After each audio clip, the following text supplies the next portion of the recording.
আমার খবর।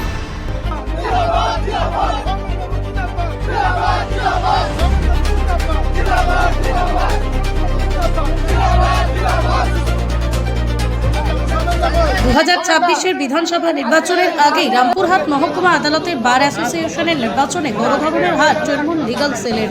12টি আসনের মধ্যে তৃণমূল লিগাল সেলের প্রার্থীদের হারিয়ে বিরোধী আইনজীবী জোট প্রার্থীরা 6টি আসনে জয়লাভ করলেন। রামপুরহাট আদালতের বার অ্যাসোসিয়েশনের গুরুত্বপূর্ণ সেক্রেটারি পদে তৃণমূল লিগাল সেলের প্রার্থীকে হারিয়ে জয়লাভ করলেন আইনজীবীদের জোট প্রার্থী। ফলাফলের পর মঙ্গলবার রাতে লাল গেরুয়া আবির খেলায় মেতে উঠলেন বিরোধী আইনজীবীদের সমর্থকরা। মঙ্গলবার ছিল রামপুরহাট বার অ্যাসোসিয়েশনের নির্বাচন। 2026 সালের রামপুরহাট বার অ্যাসোসিয়েশনের নির্বাচনে 12টি আসনে মোট 24 জন প্রার্থী প্রতিদ্বন্দ্বিতা করেছিলেন। এবার রামপুরহাট বার অ্যাসোসিয়েশনের নির্বাচনে লড়াই হয় তৃণমূল লিগাল সেলের সাথে আইনজীবীদের বিরোধী জোট প্রার্থীদের। রামপুরহাটের বারের আইনজীবীদের বিরোধী জোট প্রার্থীরা 12টি আসনের মধ্যে 6টি আসনে ব্যাপকভাবে জয়লাভ করে। গুরুত্বপূর্ণ 5টি পদের মধ্যে 2টি পদে ব্যাপক জয়লাভ করে আইনজীবীদের বিরোধী জোট। এক্সিকিউটিভ বডি 7টি আসনের মধ্যেই বিরোধী আইনজীবীদের জোট 4টি আসনে জয়লাভ করে এবং তৃণমূল লিগাল সেল 3টি আসনে জয়লাভ করে। বিরোধী আইনজীবীদের জোট প্রার্থী সত্যেন্দ্রনাথ দাসকে পরাজিত করে তৃণমূলের লিগাল সেল থেকে প্রেসিডেন্ট নির্বাচিত হন দেবপ্রসাদ ভট্টাচার্য। তৃণমূল লিগাল সেলের সেক্রেটারি পদে উৎপল মুখার্জিকে পরাজিত করে জয়লাভ করেন আইনজীবীদের জোট প্রার্থী রাহুল আলম। তৃণমূল লিগাল সেলের ভাইস প্রেসিডেন্ট প্রার্থী রিয়াজুল ইসলামকে পরাজিত করে জয়লাভ করেন বিরোধী আইনজীবীদের জোট প্রার্থী সৌমেন ব্যানার্জি। অ্যাসিস্ট্যান্ট সেক্রেটারি নির্বাচিত হন তৃণমূল লিগাল সেলের জাহির রাইহান ও ট্রেজারার নির্বাচিত হন আসিফ ইকবাল। রামপুরহাট বার অ্যাসোসিয়েশনের নির্বাচন প্রতি 2 বছর অন্তর হয়। গত নির্বাচনে টানা 3বার রামপুরহাট বার অ্যাসোসিয়েশনের প্যানেলটি তৃণমূল লিগাল সেল একতরফা জয়লাভ করেছিল। তবে এবার তৃণমূল লিগাল সেল জয় ধরে রাখতে পারল না রামপুরহাট বার অ্যাসোসিয়েশনের নির্বাচনে। 5খানা ভাইটাল পোস্ট আছে, সব তার মধ্যে ভাইটাল পোস্ট হচ্ছে president, vice president, secretary, assistant secretary, treasurer. তো এখানকার মধ্যে main of the part as a secretary father figure, president secretary father figure. তো যিনি বিগত সেক্রেটারি সাহেব ছিলেন উৎপলবাবু, তিনি লিগ্যাল সেলের প্রার্থী আবার এই বছর হয়েছিলেন তৃণমূল লিগ্যাল সেল থেকে, কিন্তু তাকে আমাদের কোনো জুনিয়ররা কোনো সিনিয়ররা কোনোভাবেই মেনে নিতে পারেনি এবং চূড়ান্তভাবে তার পরাজয়।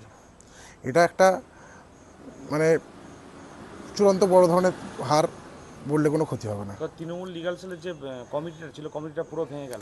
কমিটিটা ভেঙে গেছে, কারণ হচ্ছে তৃণমূল লিগাল সেলের ওদের সেক্রেটারির হার হয়েছে, ওদের ভাইস প্রেসিডেন্ট হার হয়েছে। সুতরাং কমিটি আমাদের 4 জন এক্সিকিউটিভ, ওদের 7 জনের মধ্যে আমাদের ওদের 3 জন আছে, আমাদের 4 জন আছে।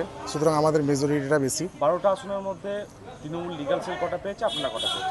12টা আসনের মধ্যে যে 5খানা টপ পোস্ট আছে তার মধ্যে ওরা তৃণমূল লিগাল সেল প্রেসিডেন্ট হিসাবে একটা এবং আমাদের প্রেসিডেন্ট হিসাবে একটা, আর ট্রেজারার একটা, আর অ্যাসিস্ট্যান্ট সেক্রেটারি একটা, 3টে ওরা পেয়েছে।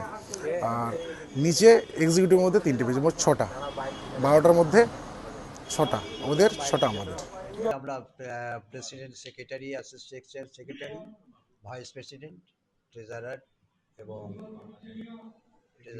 এবং 6 জন হচ্ছে এক্সিকিউটিভ, 7 জন এক্সিকিউটিভ, টোটাল 12।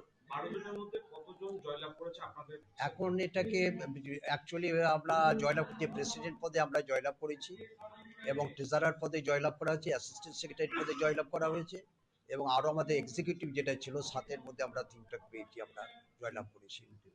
3 জনকে আমরা জয়লাভ করতে পেরেছি। তাহলে 3-3 6। গতবার তো ফলাফল আরো ভালো হয়েছিল, এবার তো কিছুটা খারাপ হলো। অনেক কিছুতে আমরা তো অনেক কিছু ডেভেলপমেন্ট ওয়ার্ক করেছিলাম এবং সামগ্রিকভাবে চিন্তা করলে দেখতে পাওয়া যাবে যে ডেভেলপমেন্টের ওপরে আমরা কিন্তু এখানে জয়লাভ করেছি।